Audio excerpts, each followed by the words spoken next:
Alors tu vois, j'étais en train de réfléchir sur ce qui nous pousse à travailler, ce qui nous oblige à travailler en fait, en dehors des paliers les plus basiques.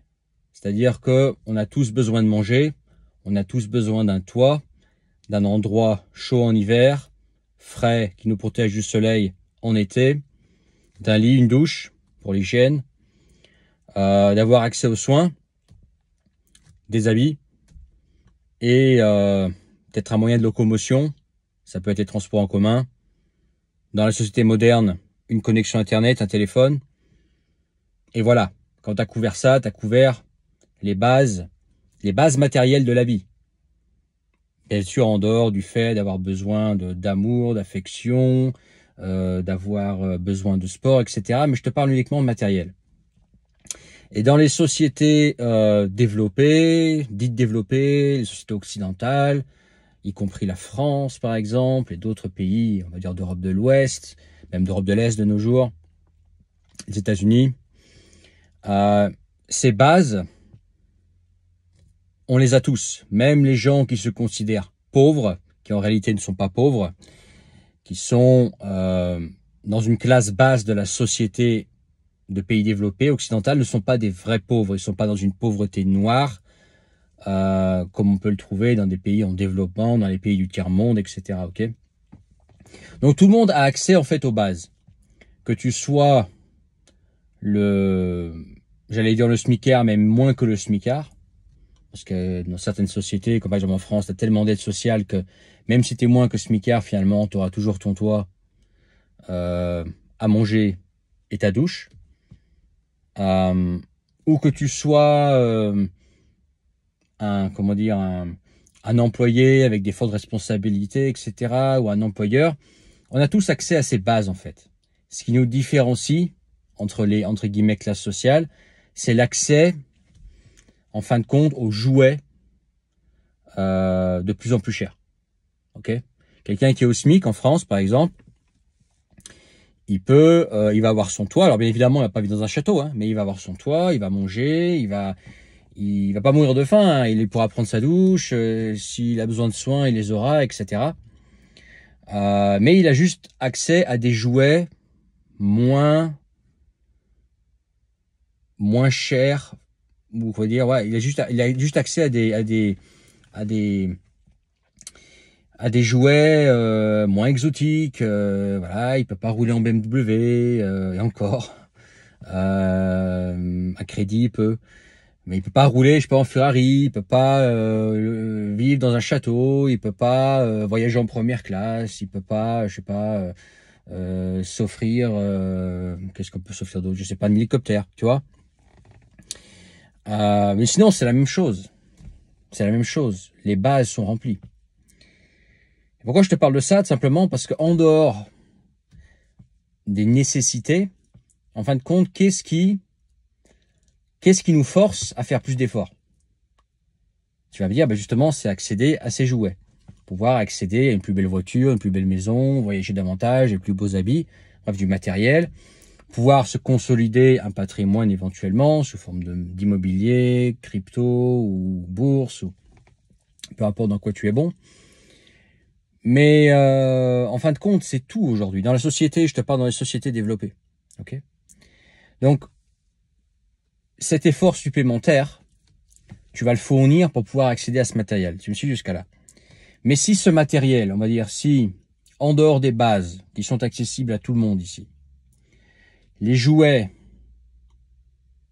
deviennent de plus en plus chers, est-ce que ça vaut le coup de travailler plus si tu sais que de là où tu es, ces jouets, tu pourras pas y accéder si tu mènes la vie que 95% des gens mènent. Ok? Avec l'inflation qu'on a, avec tout qui devient de plus en plus cher, arrive à un moment, comme tout augmente vite, mais que les salaires, eux, n'augmentent pas, en fait, le prix à payer en énergie, en risque, en formation pour faire tel ou tel métier, bref, le prix à payer à se casser le cul au boulot, c'est pas un mal, je vais y venir. Pour pouvoir avoir accès à ces jouets, ils vont moins en moins le coup. Je m'explique. Si tu sais que en bossant 35 heures par semaine, ta vie sera à peu près la même qu'un mec qui va bosser 70 heures par semaine, que la différence entre lui et toi, c'est juste un jouet un peu mieux, juste un petit peu de matériel en plus, est-ce que tu veux toujours travailler dur? Est-ce que ça vaut le coup de travailler dur? Si tu sais qu'en finalement, ta vie à 35 heures par semaine, avec un salaire de base, ne changera pas beaucoup par rapport à la personne qui va travailler le double de toi et qui va gagner plus. Parce que le palier qui permet d'accéder vraiment à une vraie liberté, je vais y venir, à une vraie liberté, à accès à des jouets, avoir accès à des jouets vraiment plus excitants, plus intéressants que le jouet du mec qui est juste au-dessus de toi, il est tellement inatteignable que tu dis à quoi ça sert de bosser plus dur, à quoi ça sert de gagner plus, à quoi ça sert de faire un métier qui paye plus, si de toute façon, en travaillant plus, en gagnant plus, en faisant un travail plus risqué ou qui demande plus d'efforts, etc., ma vie finalement va pas changer beaucoup. Parce que de toute façon, dans les deux cas, les bases, les nécessités, comme je te disais, de la vie, manger, le toit, se laver, l'hygiène, la santé, sont déjà couverts dans tous les cas. Sauf que lui, il va travailler beaucoup plus dur, soit mentalement, physiquement et en durée, pour avoir une voiture qui a peut-être 5 ans de moins, une maison qui est un peu plus grande, un appartement qui est plus grand. Mais finalement, nos vies, elles sont les mêmes parce que le mec qui, lui, vit vraiment une vie que tu veux avoir, vraiment une vie qui fait la différence entre ton palier actuel et voilà une vie qui change vraiment, c'est inatteignable. C'est inatteignable. Et là, tu dis, oui, mais pourquoi bosser plus, en fait? Pourquoi se faire chier? Pourquoi se faire chier? Pourquoi se faire chier? Sauf que, à moins que ce que tu fasses, tous les efforts que tu mets dans quelque chose, à moins que le fait de travailler dur, potentiellement, peut t'amener la vraie richesse, si c'est ce que tu veux, si tu veux le matériel, les jouets les plus excitants, ceux qui te font plus rêver. Si tu sais que tu peux les atteindre en travaillant très dur, en montant par exemple une entreprise, en prenant des risques, etc., là, ça vaut le coup de travailler dur parce que tu dis, là, il y a vraiment une possibilité pour que j'atteigne ce palier et qu'ensuite ma vie change vraiment, que j'ai vraiment une sécurité financière, que j'ai vraiment accès à des jouets vraiment excitants. Mais juste, par exemple, de venir être salarié de base et devenir cadre, c'est pareil, c'est la même vie, tu vois. Juste changer de métier et gagner plus ou me tuer à la santé pour faire un autre métier. En faisant ce métier-là, ma vie sera à peu près la même que j'ai aujourd'hui.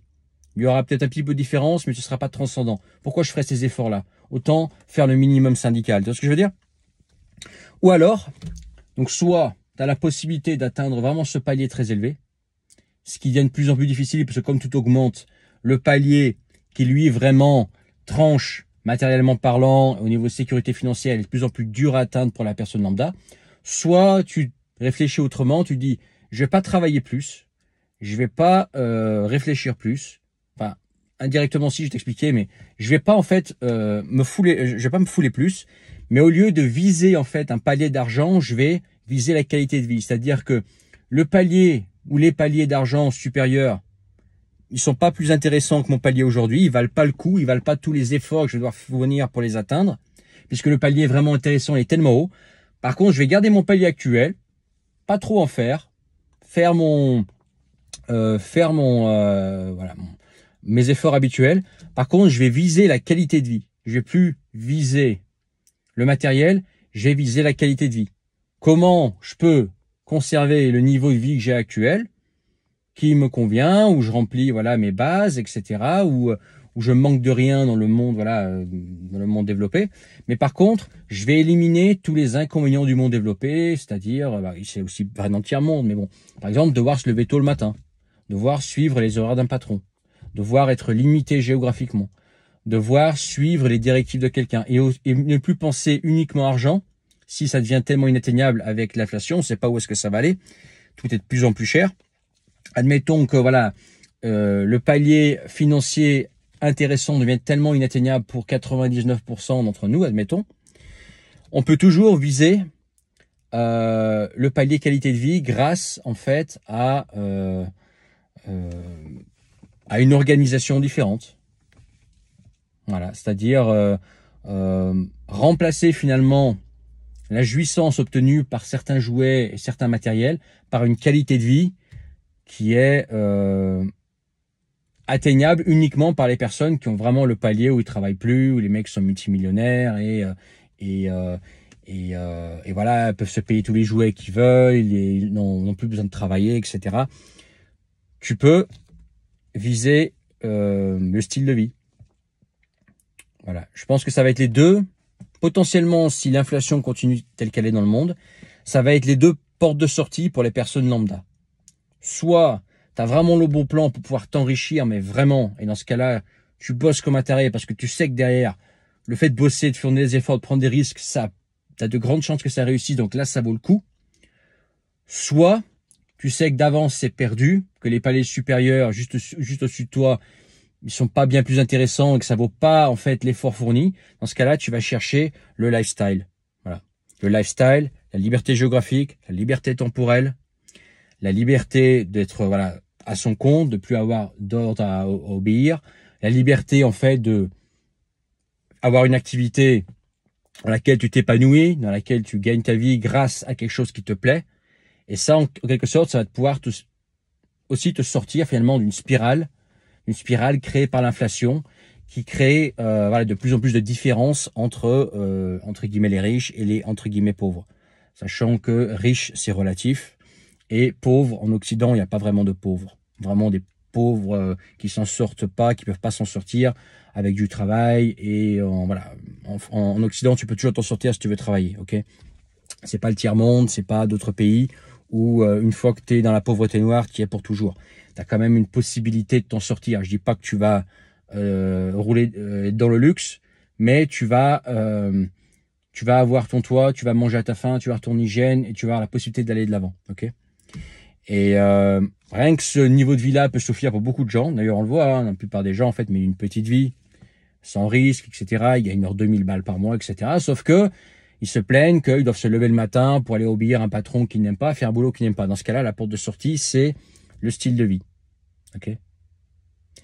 Et là, c'est le revenu indépendant géographiquement qui prend tout son sens. Avec le revenu indépendant géographiquement, c'est pas nécessairement la richesse. Il y en a qui s'enrichissent avec, mais il y en a qui s'enrichiront jamais avec, parce qu'ils sont pas dans la niche qui permet de s'enrichir, parce qu'ils n'ont pas forcément le talent, etc. Mais par contre, ils ont la possibilité de se créer un style de vie en se levant à l'heure qu'ils veulent, en pouvant aller vivre là où ils veulent, la liberté géographique. S'ils ont envie d'aller vivre en Thaïlande, ils le vont, en Amérique du Sud, en campagne française tout simplement, ou en Espagne, ou peu importe. Plus besoin d'obéir à un patron. Gagner leur vie en se faisant plaisir, à faire un truc plus près de ce qu'ils ont vraiment envie de faire. Et comme ça, ils ont quand même une vie sympa, sans travailler dur et sans voilà, essayer de gratter un palier suivant qui finalement ne changera pas beaucoup leur vie. Voilà, c'est une pensée que j'avais. Dis-moi ce que tu en as pensé. Moi, je suis en ce moment ce qui se passe avec l'inflation dans le monde, et je crains que la différence entre riches et pauvres va devenir de plus en plus importante, et que il y aura deux échappatoires, quoi. Soit le lifestyle sympa, uniquement accès uniquement celui auquel seuls les riches ont accès, ou les entrepreneurs malins, notamment qui utiliseront Internet, soit les mecs qui auront atteint un palier tellement évident que là, la différence de qualité de vie va se creuser grâce à l'argent. Ok. Mais avant, tu sais, tu pouvais dire, voilà, bon, je suis un salarié de base, je vais passer cadre, je vais pouvoir vivre beaucoup mieux. Non, aujourd'hui, c'est à peu près pareil, tu vois, où je vais devenir, je sais pas, entrepreneur du bâtiment, etc. Je vais pouvoir vivre beaucoup mieux. Si tu regardes si tu fais le compte, si tu tiens compte du temps consacré, l'énergie consacrée, quand tu t'abîmes la santé, si tu fais le tour de tout, finalement, tu gagnes pas beaucoup de temps, tu gagnes pas tant que ça. De moins en moins, quand tu sais que tout devient de plus en plus cher. L'accès à l'immobilier, l'accès à la voiture, l'accès au déplacement, l'accès à la sécurité matérielle. Dis-moi ce que tu en as pensé en commentaire, mets ton pouce, regarde dans la description le premier lien, revenu indépendant géographiquement. Si toi tu veux avoir un style de vie sympa, regarde dans la description le premier lien. Le revenu indépendant géographiquement, c'est un revenu dans lequel tu n'as pas de patron, c'est toi le patron, tu n'as pas de salarié, tu peux en avoir si tu veux si tu as cette ambition, mais c'est pas nécessaire. Moi, perso, je m'en passe très bien. Tu vis où tu veux, tu te lèves à l'heure que tu veux, tu te couches à l'heure que tu veux, il n'y a personne qui te dise quoi faire. Bien évidemment, c'est aussi du boulot, mais c'est un boulot qui vaut le coup. C'est un boulot où tu sais que si tu atteins le truc, au moins tu atteins un style de vie sympa. C'est pas, ouais, tu changes de métier ou je sais pas, tu fais de la lèche dans une entreprise pour pouvoir monter un palier et croire que finalement le mec au-dessus qui gagne au-dessus de toi, il a meilleure vie que toi. Non, le mec il paye juste plus d'impôts et il a juste voilà un petit peu de jouets de plus que toi, peut-être une maison avec une chambre de plus et puis c'est tout quoi. Tu vois? Mais c'est pas le changement de vie. Le mec il est toujours dans les bouchons comme toi. Le mec il est toujours dans la même course d'Irak que toi et toujours dans le même train-train. Voilà. Sauf que lui il a la belle carte de visite.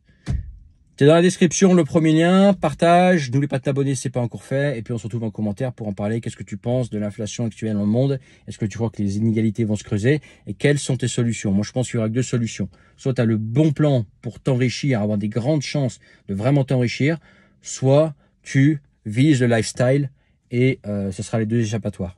Les autres échappatoires, ce sera à peu près tout le monde vit pareil, et plus rien ne vaudra le coup, rien ne vaudra le coup, rien... Il n'y aura pas de motivation à rien faire parce que de toute façon, le résultat est le même. Pourquoi te casser le cul si le résultat est le même? Pourquoi travailler plus si le résultat est le même? Tu travailles parce que derrière, tu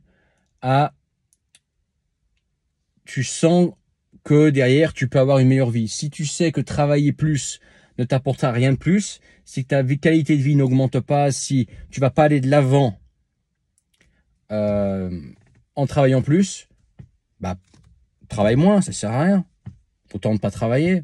Travailler le moins possible. Ou essayer d'être un peu malin.